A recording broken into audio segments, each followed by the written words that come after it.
अब बताओ ये तस्वीरें तुम्हारे पास क्यों हैं? मैंने इटालियन से पूछा।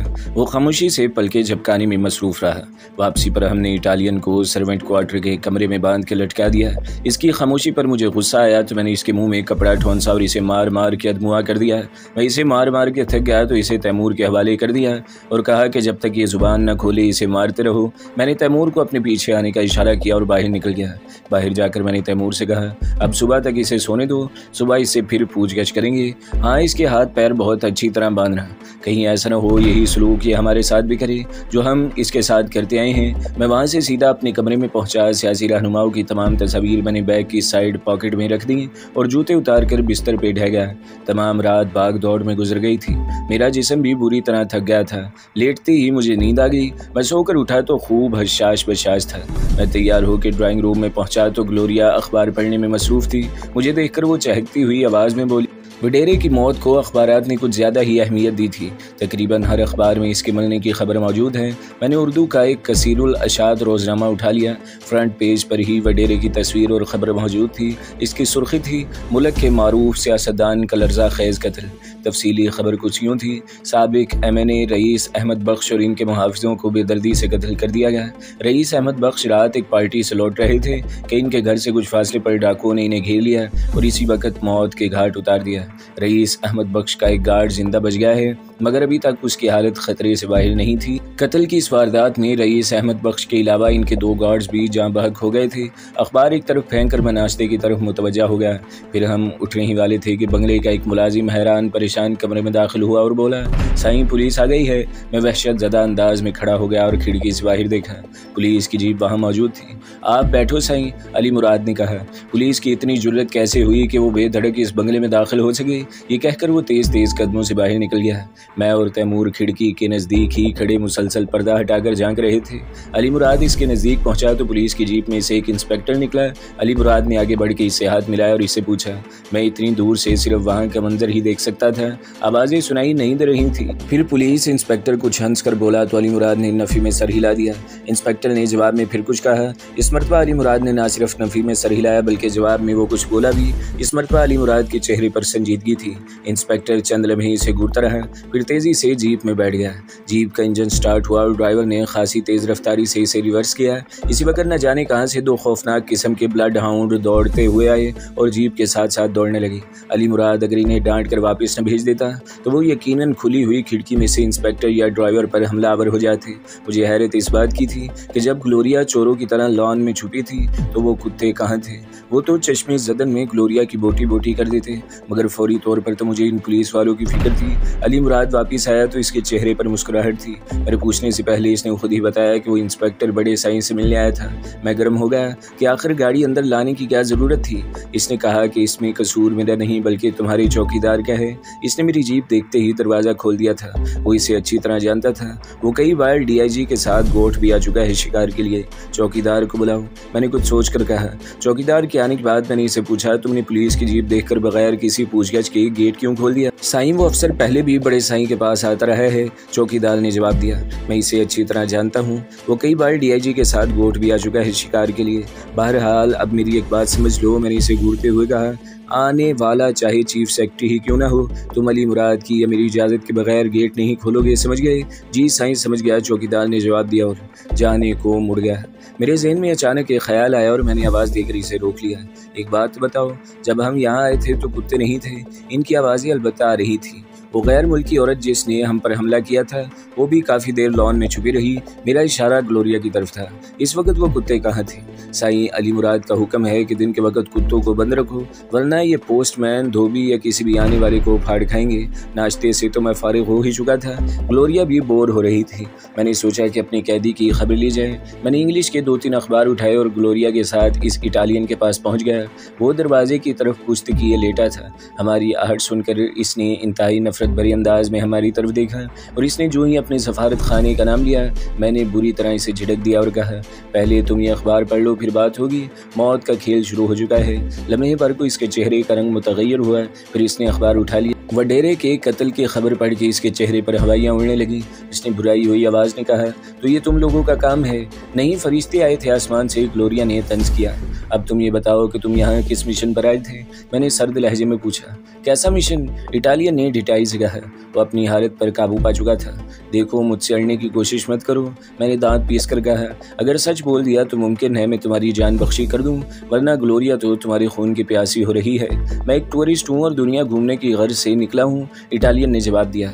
मैं यहाँ से इंडिया जाऊँगा, फिर नेपाल। मेरे जन्नाटेदार थप्पड़ की गूंज में इसकी बात अधूरी रह गई और वो उलट के बेड पर गिर पड़ा। मैंने जहरीले लहजे में कहा, मैंने कहा था ना कि मैं सिर्फ सच और सच सुनता हूँ। फिर मैंने तंजिया लहजे में कहा, अगर तुम महज सयाह हो तो तुम्हारे पास मेरे मुल्क की अहम शख्सियात की तस्वीरों का क्या काम? ये तो मेरी हॉबी है, इटालियन ने जवाब दिया। मैं जिस मुल्क में भी जाता हूँ वहाँ की नुमाया शख्सियात की तस्वीरें लेकर इनकी पुश्त पर इन्हीं लोगों के ऑटोग्राफ लेता हूँ। हमारी हॉबी इससे भी अजीब है, मैंने मज़हका खेज़ लहजे में कहा। जो शख्स हमारे मुल्क की नुमाया शख्सियात से ऑटोग्राफ लेता है, ख़ास तौर पर तस्वीरों की पुश्त पर, हम भी इसकी पुश्त पर ऑटोग्राफ दे देते हैं। ऑटोग्राफ क्या मामूली सा एक सुराख होता है, फिर वो किसी का ऑटोग्राफ लेने के काबिल नहीं रहता। मैंने मशीन पिस्टल निकाल कर इसे उंगली में घुमाया। तो मुझे खौफज़दा नहीं कर सकते मिस्टर कामरान? इटालियन अपने लहजे में खुद एतमादी पैदा करने की कोशिश कर रहा था, मगर इसकी आवाज़ इसका साथ नहीं दे पा रही थी। खौफज़दा, मैंने तलख लहजे में कहा। मैं तो तुम्हारा वो हशर करूँगा कि कभी कोई गैर मुल्की जासूस इधर रुख करने की जुर्रत नहीं करेगा।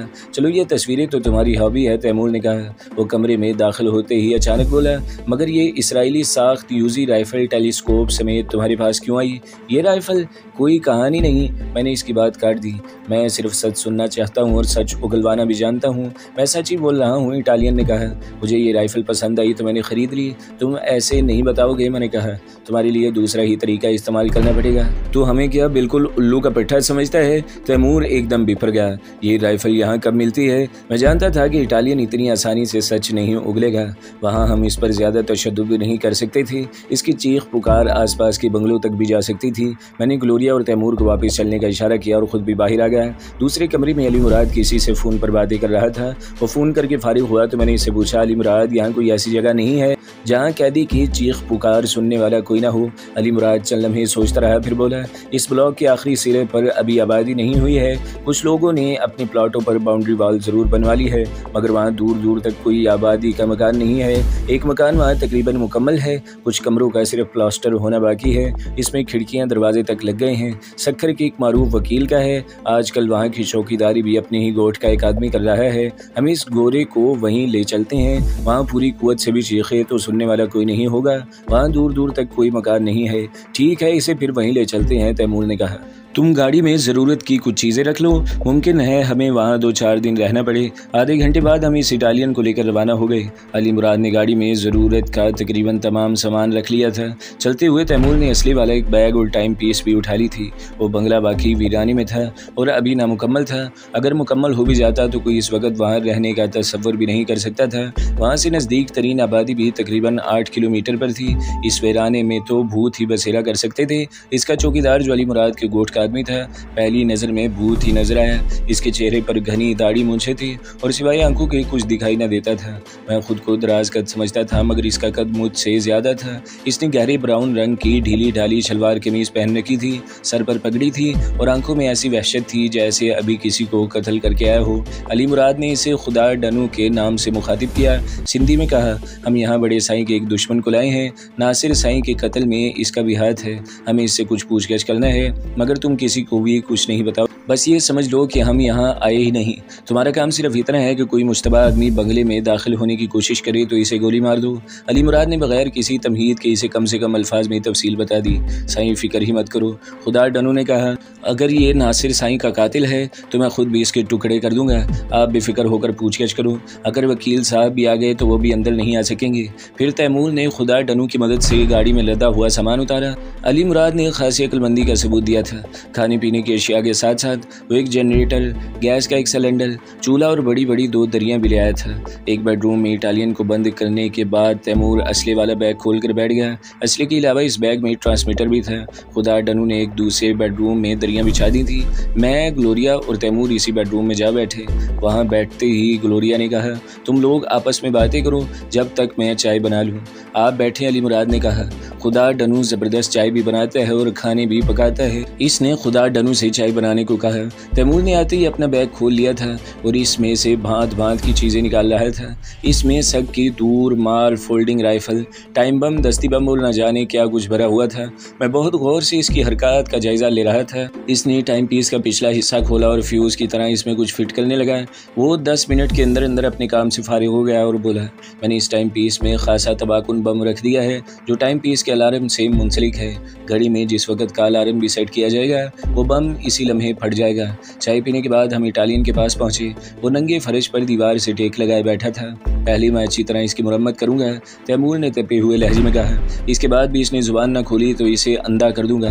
ये जुमला इसने इंग्लिश में अदा किया था ताकि वो इटालियन भी सुन ले। मैंने इटालियन से कहा, अब भी सच बोलोगे या मैं तैमूर को इजाज़त दे दूँ मिस्टर? मगर तुमने तो अब तक अपना नाम भी नहीं बताया। मेरा नाम फर्डिनेंड है और मुझे जो कुछ कहना था कह चुका हूँ। शायद वो ज़हनी तौर पर तशद्दुद सहने को तैयार हो गया था। ओके मिस्टर फर्डिनेंड, मैंने कहा और तैमूर और इसके दरमियान से यूँ हट गया जैसे रेसलिंग का रेफरी हटता है। अब तुम जानो और तैमूर। 1 मिनट, इटालियन ने हाथ उठाकर कहा, अगर तुम बीच में दाखिल अंदाजी ना करो तो मैं तुम्हारी इस सुरमा की हड्डियां तोड़कर इसे कैंचुए की तरह बेजर कर दूंगा। और अगर इसने तुम्हारी हड्डियां तोड़ दी तो? मैंने पूछा।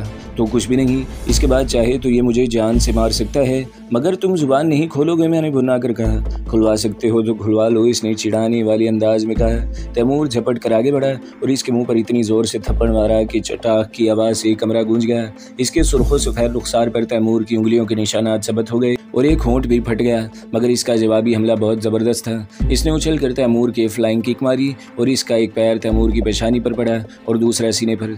तैमूर उलट कर गिरा।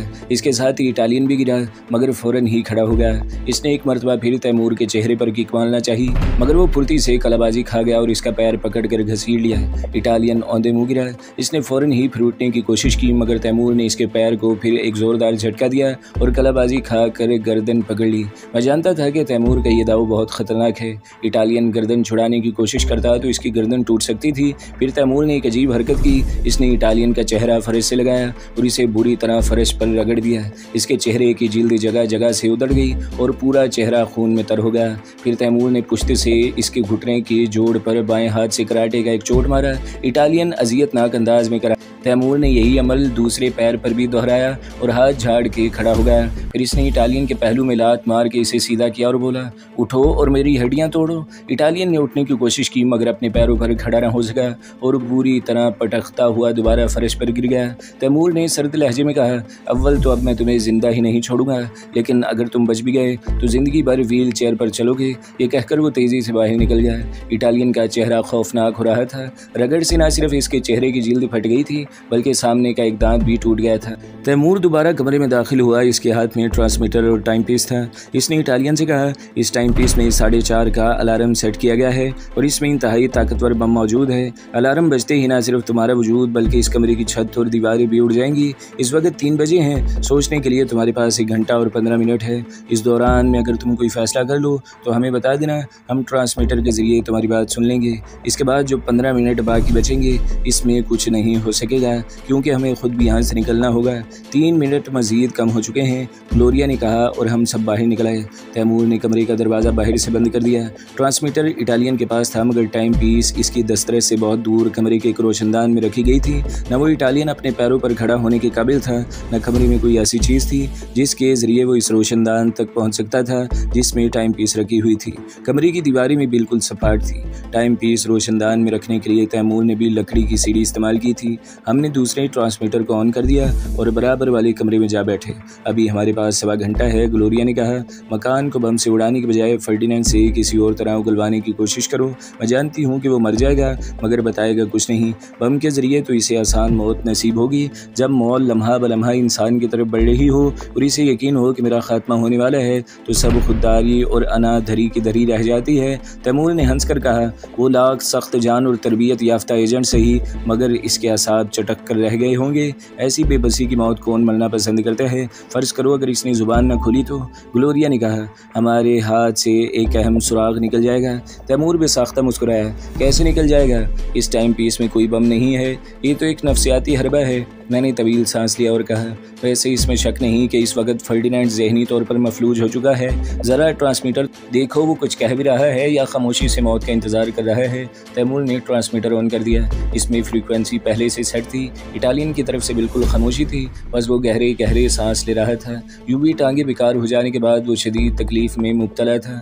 हम खामोशी से इसके सांसों की आवाज़ सुनते रहे। ये मैं किस मुसीबत में पड़ गया हूँ। वो अपनी मादरी ज़ुबान में बिड़बिड़ाया। इंसान किसी एज़ाम में मुब्तला हो तो अपनी मादरी ज़ुबान याद रह जाती है। ग्लोरिया इटालियन जानती थी, इसलिए इसने कागज़ पर लिखकर हमें बताया कि वो क्या कहता है। इसकी तरफ से फिर खामोशी छा गई। मैंने घड़ी देखी, 3:40 हो गए। मैंने ग्लोरिया से कहा, अभी हमारे पास 50 मिनट बाकी हैं, क्यों ना इस दौरान में एक कप कॉफ़ी का पी लिया जाए। मेरा मकसद महज इस इटालियन को इस एहसास में मुकीद करना था कि वो मौत का मुंतज़िर है और हम कॉफ़ी पीने की बात कर रहे हैं। मैं फर्डिनेंड से आखिरी बार बात कर लूँ। तैमूर ने मुझे आंख मारते हुए कहा, लानत भेजो, मैंने बेजारी का मुजाहिरा किया। इसे कुछ कहना होगा तो खुद ही कहेगा। तुम ज़रूरी सामान गाड़ी में रखवा दो, हम कॉफ़ी पीते ही यहाँ से रवाना हो जाएंगे। ये इलाका लाख वीरान सही, मगर धमाके की आवाज़ तो दूर तक सुनी जाएगी। ये बात तो है, तैमूर ने कहा। वो बम इतना ताकतवर है कि मुमकिन है आसपास के दूसरे कमरों की दीवारें भी उड़ जाएं। पुलिस यहाँ आई भी तो इसे मलबे के सिवा कुछ नहीं मिले। फर्डिनेंड की शनाख्त भी नहीं हो सकेगी। इसे तो पुलिस टुकड़ों की सूरत में उठाएगी। ये बातें हम फर्डिनेंड को दहशतज़दा करने के लिए कर रहे थे। फिर ग्लोरिया कमरे में दाखिल हुई। वो वाकई कॉफ़ी ले आई थी। कॉफ़ी की महक ने कुछ देर के लिए मुझे हर तरफ से बेपरवाह कर दिया। अचानक ट्रांसमीटर पर टाइम पीस की टन सुनाई दी। टाइम पीस ने 4 बजने का ऐलान किया था। फर्डिनेंड दहशतज़दा अंदाज में चीखा, नो। मैं दबे पाँव कमरे से निकला और इस कमरे की हॉल से आंख लगा दी जिसमें फर्डिनेंड मौत और ज़िंदगी की कशमकश में मुब्तला था। वो दहशतज़दा अंदाज में सर उठाए इस रोशनदान की तरफ देख रहा था जहाँ से इसके ख्याल में मौत नाजिल होने वाली थी। इसका सारा गुरूर खाक में मिल चुका था और मौत के खौफ से इसका चेहरा मजीद मसख हो गया था। टाइम पीस ने 4 बजने का ऐलान किया तो शायद वो ये समझा कि घड़ी का अलार्म बजा है। मैं बहुत देर से इसकी एक एक हरकत का जायज़ा ले रहा था। इसने खड़ा होने की कोशिश की मगर कराहता हुआ फिर वहीं ढेर हो गया। मैंने रेस्ट वॉच पर नज़र डाली। 4:07 हो चुके थे। रेस्ट वॉच फर्डिनेंड की कलाई पर भी मौजूद थी। वो पागलों की तरह कभी अपनी रेस्ट वॉच पर नज़र डालता, कभी रोशनदान की तरफ देखने लगता है। 4:10 पर वो चीख कर बोला, ग्लोरिया कामरान, मेरी बात सुनो। मैं दबे पाँव कमरे में वापस आ गया। हम में से किसी ने इसकी बात का जवाब नहीं दिया। तैमूर के चेहरे पर फातिहाना मुस्कुराहट थी। ये मंसूबा इसी का था। मेरी बात सुनो कामरान, फर्डिनेंड फिर चीखा। इसके लहजे में वहशत थी। अब कुछ कहना बेकार है फर्डिनेंड, तुम्हारे पास सिर्फ 7 मिनट है। इतनी सी देर में तुम हमें क्या बताओगे? मैं सब कुछ बता दूंगा, मगर ये टाइम पीस को यहाँ से हटाओ। वो गिग आया। चलो तुम बोलना शुरू करो, मैंने सर्द लहजे में कहा। अगर तुमने मुझे मुतमईन कर दिया तो टाइम पीस तो 4:29 पर भी हटाई जा सकती है, मगर शर्त यह है कि मैं सिर्फ सच सुनूंगा। चलो अब शुरू हो जाओ, मैंने ट्रांसमीटर के जरिए कहा। मुझे इस मुल्क के एक सियासतदान ने हायर किया था। इसने कहा वो किसी एक सियासी पार्टी से वाबस्ता नहीं है, पार्टियाँ बदलता रहता है। इसका नाम बताओ, मैंने कहा। नाम मुझसे मत पूछो वरना। फर्डिनेंड, मैंने इसकी बात काट दी। मुझे इसका नाम बताओ वरना तुम्हारा कुछ बताना बेकार है। इसका नाम शेख नूर इलाही है। वडेरा अहमद बख्श भी इसी का आदमी है। शेख नूर इलाही खासा बड़ा सियासतदान था, कई दफ़ा हुकूमत में भी रह चुका था। इसकी शोहरत भी इतनी बुरी नहीं थी, मगर फर्डिनेंड कह रहा था कि इसे शेख नूर इलाही ने हायर किया है। तुमसे इसका राब्ता कहाँ से हुआ, मैंने पूछा। दरअसल मुझे इसकी बात पर यकीन नहीं था। इटली में हमारी सिंडिकेट का हेडक्वार्टर है। हमारी सिंडिकेट इसी नोयत के काम करती है। हम लोग ख़ास तौर पर सियासी कत्ल करते हैं। शेख नूर इलाही ने और कितने आदमियों को हायर किया था, मैंने पूछा। औरों का तो मुझे इल्म नहीं, मुकामी चीफ जानता होगा, फर्डिनेंड ने जवाब दिया। तुम फिर झूठ बोल रहे हो, मैंने कहा। फिर ग्लोरिया से मुखातिब हुआ। चलो ग्लोरिया, फर्डिनेंड जिंदा रहने के मूड में नहीं है, मेरी बात सुनो, इसने जल्दी से कहा। मुझ समेत सिंडिकेट ने किराए के 5 कातिल भेजे थे। बकिया 4 के नाम और पते बताओ, मैंने पेंसिल और नोटबुक उठाते हुए कहा। वो चारों शहर के एक 5 स्टार होटल में मुकीम है। असल में इस ग्रुप का लीडर मैं ही हूँ। इन लोगों को मेरे ही जरिए अहकाम मिलेंगे, इसलिए तो कत्ल किए जाने वाले तमाम अफराद की तस्वीरें मेरे पास हैं। फिर वो दहशत ज़दा होकर बोला, 4:25 हो रहे हैं, ये टाइम पीस तो हटाओ, मैं सब कुछ बताता रहूँगा। इसकी आवाज़ बुरी तरह लर्ज रही थी। मैंने तैमूर को इशारा किया और ख़ुद इस कमरे में पहुँच गया। मेरे साथ ग्लोरिया भी थी। फ़ौरन ही तैमूर भी सीढ़ी लेकर आ गया। इसने सीढ़ी दीवार से लगाई और रोशनदान तक पहुँचकर टाइम पीस उठा ली। वो चंद लम्हे इसकी सुइयाँ घुमाता रहा, फिर टाइम पीस रोशनदान में रखकर नीचे उतराया और बोला, मैंने टाइम बढ़ा दिया है, अब धमाका 5:30 बजे होगा। तुम्हें मुझ पर अब भी एतबार नहीं है? फर्डिनेंड झिंझिलाकर बोला। एतबार और बेएतबारी को छोड़ो, मैंने बेजारी से कहा। तो मुझे इन 4 आदमियों के नाम बताओ जो तुम्हारे साथ आए हैं। हाँ, तुमने अब तक कोई असाइनमेंट किसी के सुपुर्द किया है तो इसका नाम भी बता दो। मैंने पैड और पेंसिल ग्लोरिया की तरफ बढ़ा दी ताकि वो नाम नोट कर सके। फर्डिनेंड ने इन चारों के नाम, होटल का नाम और कमरों के नंबर बताए, जिन्हें ग्लोरिया ने कागज़ पर नोट कर लिया। जोनाथन को मैंने पुलिस के एक रिटायर्ड आईजी को कत्ल करने पर मामूर किया है। आज रात वो ये काम कर देगा। शायद इसने सब कुछ सच सच बताने का फैसला कर लिया था। इंसान जब जिंदगी से मायूस हो जाए तो ऐसे ही फैसले कर लेता है। वो मशीनी अंदाज में बोलता रहा। जोनाथन का ताल्लुक अमेरिका से है। अब तक 28 कत्ल कर चुका है। वो लोमड़ी की तरह मक्कार और किसी गैंडे की तरह सख्त जान है, बला का निशानेबाज है। और बस मैंने इसे टोक दिया। मैंने तुमसे जोनाथन का कसीदा पढ़ने को नहीं कहा। मैं इसका कसीदा नहीं पढ़ रहा हूँ, वो सपाट लहजे में बोला। इसके मुतालिक तफसील बता रहा हूँ। अब से कुछ देर पहले मैं भी जोनाथन की तरह शहज़ोर था, मगर तुम्हारे साथ ने मुझे शायद हमेशा के लिए अपाहिज कर दिया है। अब शायद मेरी बकिया ज़िंदगी व्हील चेयर पर गुजरेगी। तुमने अगर हमारे साथ ताउन किया तो तुम फिर पहले की तरह अपने पैरों पर खड़े हो सकोगे, तैमूर ने कहा। तुम्हारे घुटनों के दोनों जोड़ निकल गए हैं। मुमकिन है कोई माहिर सर्जन ऑपरेशन के बाद तुम्हें इस काबिल कर दे कि तुम अपने पैरों पर चल सको, मगर इसका इम्कान 10% से भी कम है। फिर ज़रा तवक्कुफ़ के बाद तैमूर बोला, अलबत्ता हमारे पास इसका देसी इलाज मौजूद है। हमारे यहाँ के पहलवान रिटायर्ड होने के बाद यही काम करते हैं। कोई भी माहिर पहलवान चंद मिनट में तुम्हारे जोड़ बिठा देगा। फिर एक हफ्ते बाद तुम पहले की तरह अपने पैरों पर चल सकोगे। फर्डिनेंड ने बेयकीनी से तैमूर को देखा तो इसने कहा, मैं तुमसे मजाक नहीं कर रहा हूँ, यह हकीकत है। तैमूर ठीक कहता है, मैंने कहा। इसका देसी इलाज मुमकिन है, बस तुम हमारे साथ ताउन करो। मैं तुम्हारे इलाज की जिम्मेदारी लेता हूँ। अब मुझसे और कैसा ताउन चाहते हो? फर्डिनेंड ने कहा। मुझे जो कुछ मालूम है तुम्हें बता रहा हूँ। ठीक है, फिलहाल इतना ही काफ़ी है, मैंने कहा। फिर तैमूर से मुखातिब हुआ, तैमूर टाइम पीस का बम नाकारा कर दो और फर्डिनेंड को फौरी तौर पर कॉफ़ी और कोई पेन किलर टैबलेट दे दो। मेरा हलक खुश्क हो रहा है, मेरे असाब चटक कर रह गए हैं। कहीं से अगर थोड़ी सी विस्की मिल जाए तो। सॉरी पार्टनर, मैंने जवाब दिया। हम में से कोई भी विस्की का आदी नहीं है, इसलिए फौरी तौर पर तुम्हारी ये ख्वाहिश पूरी नहीं हो सकती। हाँ, बाद में तुम्हें विस्की मंगवा दूंगा। मुमकिन है ग्लोरिया पीती हो, इसने कहा। एक आध पैक तो इससे भी मिल जाएगा। तुम क्या मुझसे वाकिफ़ नहीं हो? ग्लोरिया ने कहा। मैं तफरीही मूड में हूँ तो ज़रूर पी लेती हूँ, मगर आदी नहीं हूँ। मैं तुम्हें शाम तक मंगवा दूंगा, मैंने इसे तसल्ली दी। इस दौरान में तैमूर सीढ़ी पर चढ़ के टाइम पीस उतार के ले गया। जोनाथन का तरीक़ाकार क्या है? मैंने पूछा। मैं आईजी साहब के कत्ल की कोशिश को नाकारा बनाना चाहता हूँ। तरीक़ाकार भी वो खुद ही तय करता है, सारे फैसले वो खुद ही करता है। खासा सरकश आदमी है। सिंडिकेट ने मुझे महज इसलिए टीम का लीडर बनाया है कि मैं हर काम बहुत सोच समझ कर करता हूँ, वरना जोनाथन हर तरह से मुझसे सीनियर है। इसे तो मेरे लीडर होने पर भी एतराज़ था। ठीक है, मैं देखता हूँ कि वो कितना सरकश है, मैंने कहा। इसके मामले में बहुत ज़्यादा एहतियात की ज़रूरत है। अगर इसे भनक भी मिल गई तो तुम लोग इसकी गर्द को भी ना पा सकोगे। खुदा डनू, मैंने बंगले के चौकीदार को आवाज़ दी। वो तकरीबन दौड़ता हुआ वहाँ पहुँच गया। मैंने इसे कहा, मेहमान के लिए बिस्तर का बंदोबस्त करो और इसे कुछ खाने पीने को दे दो। हाजिर सही, खुदा डनू ने अपने मखसूस लहजे में कहा और कमरे से बाहर निकल गया। हम लोग भी कमरे से बाहर निकल आए। दूसरे कमरे में बैठकर हम इस बात पर गौर करने लगे कि इस नई सूरत हाल से कैसे निपटा जाए और जोनाथन को कैसे रोका जाए। वो एक मारूफ 5 स्टार होटल में मुकीम था। इसे वहाँ से निकालना कोई आसान काम नहीं था। यूँ भी पुलिस मेरी तलाश में थी। ना सिर्फ पुलिस बल्कि बॉस के आदमी भी पागलों की तरह मुझे तलाश कर रहे थे। फिर मेरे जहन में एक और ख्याल आया, मैं किसी की नज़रों में आए बगैर भी तो आईजी साहब की हिफाजत कर सकता हूँ। टेलीफोन डायरेक्टरी से इनका फ़ोन नंबर भी मिल सकता है और एड्रेस भी। मेरी समझ में एक बात नहीं आ रही थी। तैमूर ने मुझे चौंका दिया। आखिर आईजी साहब दुश्मनों का हदफ क्यों हैं? तुम शायद अखबार नहीं पढ़ते, मैंने कहा। पहली बात तो ये कि आईजी साहब ने सियासत में हिस्सा लेने का न सिर्फ ऐलान किया है बल्कि एक बड़ी सियासी पार्टी में शमूलियत भी इख्तियार कर ली है। वो गुज़श्ता हुकूमत के दौर में सिंध के आईजी थे और इन लोगों के बारे में बहुत कुछ जानते हैं। वो इस किस्म के बयानात भी दे चुके हैं कि वक़्त आने पर मैं इन सब के चेहरे से नकाब भी हटाऊंगा। इनके पास यकीनन ऐसे ठोस सबूत मौजूद होंगे जिसकी वजह से मुखालिफिन बौखला गए हैं। 6 महीने बाद मुल्क में आम इंतखाबात होने वाले हैं। इस सूरत में अगर आईजी साहब इन हक़ाइक़ को मंजर आम पर ले आए तो इनके मुखालिफ बेशतर उम्मीदवारों की ज़मानतें तक ज़ब्त हो जाएंगी। फिर तो आईजी साहब को ज़रूर कत्ल ये कराएंगे, तैमूर ने कहा। तो दोस्तों, अगली किस्त सुनने के लिए हमारे चैनल को ज़रूर सब्सक्राइब करें, वीडियो को लाइक करें और बेल के आइकन पर भी क्लिक कर दें ताकि हर जो आने वाली वीडियोज़ हैं वो आपको सबसे पहले मिलती रहें।